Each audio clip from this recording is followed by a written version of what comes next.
राजस्थान में सरकार का तख्ता पलटने की साजिश का राज फाश हो गया है। एसओजी राजस्थान को इस मामले में बड़ी सफलता मिली है। एसओजी ने कांग्रेस सरकार के विधायकों के खरीद फरोख्त कर सरकार को गिराने की साजिश का खुलासा करते हुए 2 लोगों को गिरफ्तार किया है। एसओजी ने इस मामले में अवैध हथियार और तस्करी से जुड़े 2 नंबर सर्विलांस पर ले रखे थे और इन नंबर्स पर हुई बातचीत में ये सामने आया कि राज्यसभा चुनाव से पहले राजस्थान सरकार को गिराने की साजिश रची गई थी। विधायकों को 25-25 करोड़ रुपए देने की साजिश रची गई थी।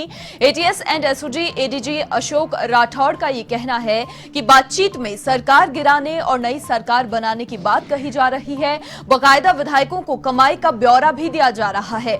डीजीपी भूपेंद्र सिंह यादव ने यह बताया कि इन नंबर्स के संचालकों अशोक सिंह चौहान और उदयपुर से भारत भाई को ब्यावर से गिरफ्तार किया गया है। अब इनसे जयपुर लाकर पूछताछ होगी। इंस्पेक्टर विजय कुमार ने एफआईआर में लिखा कि कुशलगढ़ के विधायक रमीला खड़िया को एक भाजपा नेता प्रलोभन दे रहा है। मोबाइल पर ही महेंद्रजीत सिंह मालवीय के बारे में कहा जा रहा है कि वो पहले पायलट खेमे में थे और अब पाला बदल लिया। यही नहीं, बातचीत में यह भी कहा जा रहा है कि प्रदेश में सीएम डिप्टी सीएम में चल रहे झगड़े का फायदा उठाने की बात कही जा रही है। इस तरह से एसओजी ने ये पूरे मामले का पटाक्षेप किया। विधानसभा मुख्य सचेतक महेश जोशी ने जो एफआईआर दर्ज करवाई थी, कहीं ना कहीं वो सही इशारा यहां पर कर रही है। ये भी बता दें कि एसओजी की जांच में इस बात का भी खुलासा होगा कि साजिश के किरदार कौन कौन है जो राज्य की लोकतांत्रिक सरकार को गिराकर नई सरकार बनाना चाहते थे। बीजेपी नेताओं पर साजिश रचने का आरोप लगाया गया। हालांकि बीजेपी नेताओं ने इससे पूरी तरीके से इनकार कर दिया है।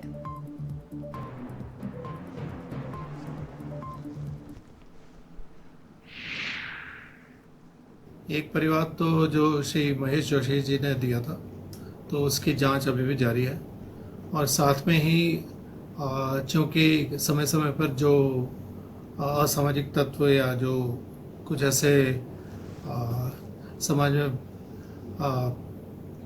लोग हैं जो समाज के हित में काम नहीं कर रहे हैं, तो उनके कई बार फ़ोन अंतर्वरण पर होते हैं।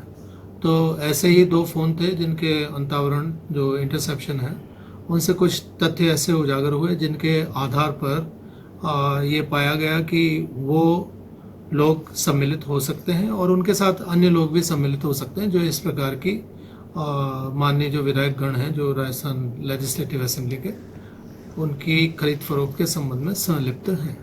वो नंबर सर जयपुर का है या दिल्ली का है? वो नंबर आपके राजस्थान के ही हैं।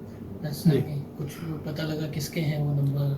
नहीं, वो है, वो अभी जो एफआईआर की कॉपी आपको देंगे उससे पता लगेगा। कुछ और अगर इंटरनल फाइंडिंग्स हो उस नंबर से? नहीं, उस नंबर नहीं, मैं तो ये कहना चाह रहा हूँ कि उसमें अब तक जो जानकारी आई है वो उसमें लिखी हुई है वैसे, और अभी हमने 2 वो व्यक्ति और अन्य उनके विरुद्ध एक अभियोग पंजीबद्ध किया है और 47/2020 अंडर सेक्शन 124A आईपीसी और 120B आईपीसी में।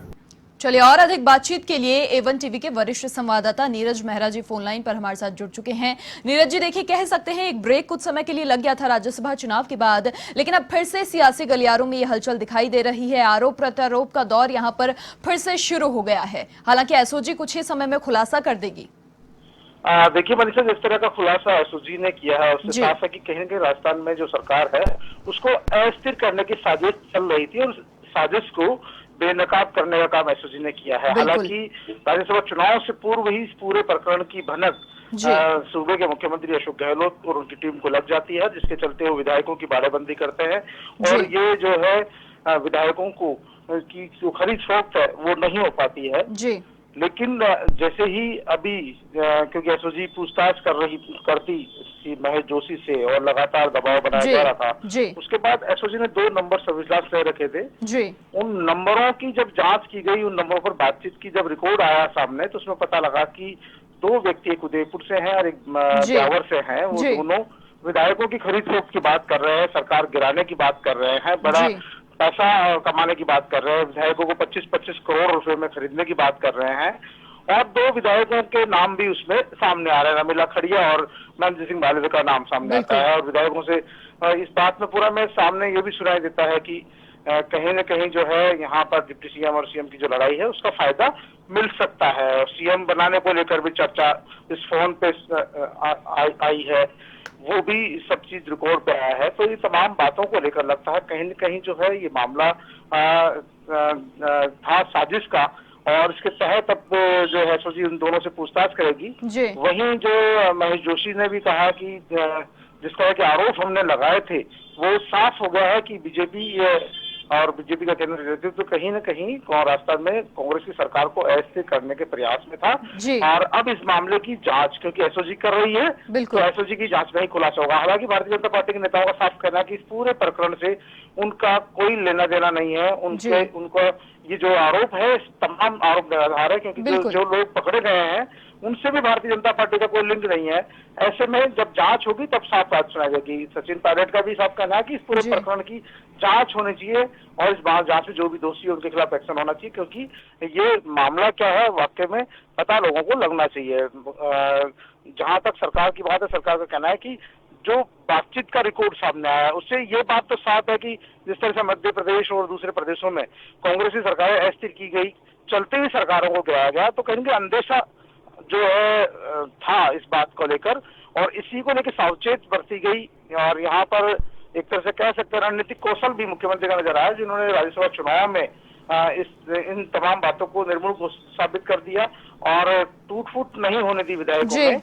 लेकिन जो शंका थी वो कोई निर्मूल नहीं थी, उस शंका के पीछे कोई न कोई कारण जरूर था जो एसओजी की जो लोग पकड़े गए हैं उसमें साफ दिखाई दे रहा है। मनीषा जी, नीरज जी देखिए, सतीश पूनिया का यहाँ पर ये कहना है कि ये जो आरोप है निराधार हैं और साथ ही एसओजी ने इतना लंबा समय गुजर गया, कोई कार्रवाई क्यों नहीं की। और अभी जो 2 नंबर्स इधर उधर से उनका जैसा कि कहना है 2 नंबर इधर उधर से ढूंढकर वो लेके आए हैं, और साथ ही रमीला खड़िया के लिए जब प्रलोभन का बात सामने आ रही थी तो अब उनका भी ये कहना है कि उन्हें तो किसी प्रकार का कोई प्रलोभन दिया ही नहीं गया।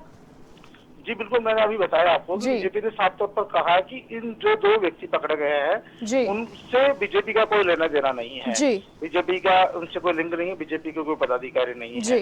लेकिन जो फोन पर सर्विलांस पे लिए गए थे, फोन पर जो बातचीत हुई है उस बातचीत में वो दोनों स्वीकार कर रहे हैं कि हम लोग सरकार यहाँ पर जो है गिरा सकते हैं, क्योंकि कांग्रेस पार्टी में जिस तरह का राजस्थान में जो चल रहा है सीएम के बीच के तनाव का फायदा उठाया जा सकता है।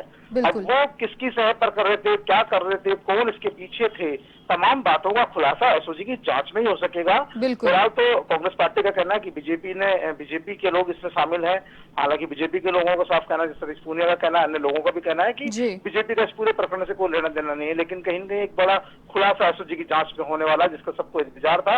और ये भी एक बड़ी बात का पता लगा कि कहीं राजस्थान में इस बात की सुगबुगाहट तो थी कि सरकार को गिराया जा सकता है, सरकार को अस्थिर किया जा सकता है। इस तरह की चर्चाएं जो चल रही थी उनको इस एसओजी की जो कार्रवाई हुई है उससे बल मिलता है। मनीषा जी, नीरज जी देखिए, पूरा खुलासा तो एसओजी की जांच जब होगी और सब तथ्य निकलकर सामने आएंगे तभी हो पाएगा। लेकिन फिलहाल जिस प्रकार से एक खार पैदा हो गई है दोनों पार्टियों के बीच, जिस तरीके से मुख्य सचेतक महेश जोशी का तो ये कहना है कि कितना भी प्रलोभन दे लो हम डिगेंगे नहीं, हमारा ईमान नहीं बिकेगा। और साथ ही उनका ये कहना है कि 5 साल चलेगी कांग्रेस सरकार, उसके बाद 2023 के अंदर फिर से सत्ता में आएगी। तो दोनं पार्टियों एक तरीके से जो हलचल 2023 की बात कही है, 2023 में फिर से सत्ता में आएंगे। लेकिन देखो जिस तरह से 24 विधायकों ने हस्ताक्षर करके जो भरोसा दिलाया मुख्यमंत्री को कि हमें भले कितना ही जो प्रलोभन दिया जाए, उन्होंने साफ 24 विधायकों ने हस्ताक्षर करके एक बयान जारी करके कहा है कि उन्हें प्रलोभन दिया जा रहा है, उन्हें तरह तरह से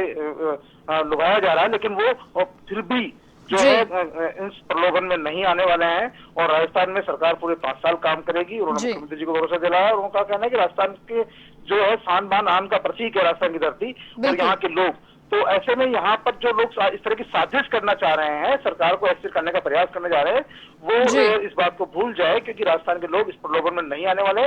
और विधायकों ने भी खुद ने जो है एक पत्र दिया है और बयान भी जारी करके कहा है कि वो उन्हें इस तरह का प्रलोभन दिया जा रहा है, लेकिन वो इस प्रलोभन में आने वाले नहीं है और वो सरकार के साथ है और प्रदेश की सरकार पूरे चलेगी। मनीषा बिल्कुल नीरज जी, बहुत शुक्रिया आपका तमाम बातचीत के लिए। तो तमाम बातचीत हमने की